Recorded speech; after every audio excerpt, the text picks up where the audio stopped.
దేవుడే వ్యాధి చేస్తాడు.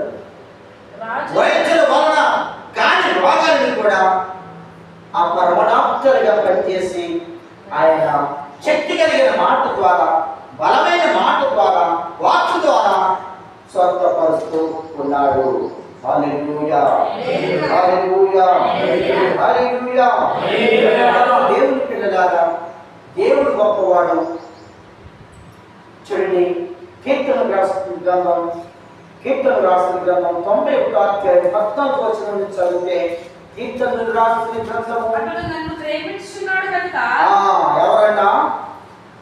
అతడు నన్ను ప్రేమించుచున్నాడు గనుక అది తప్పించేదను. ఎవరు తప్పిస్తాడు?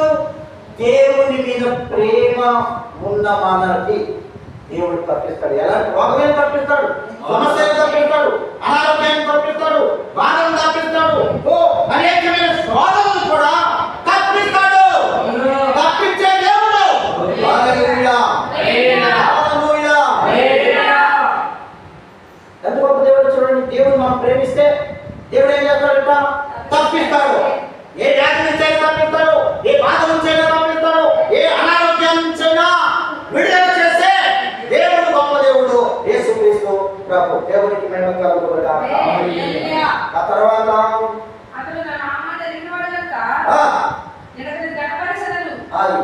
ఆయన కనపరుస్తాడు. దేవునికి మొరపెట్టగా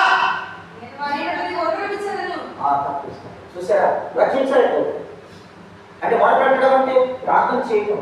దేవుని ఎందుకు వచ్చి ప్రార్థన చేయాలి? మనం దేవుని సన్నిధిలో ప్రార్థన చేస్తే దేవుడు మనల్ని కాపాడే దేవుడు. హల్లెలూయా.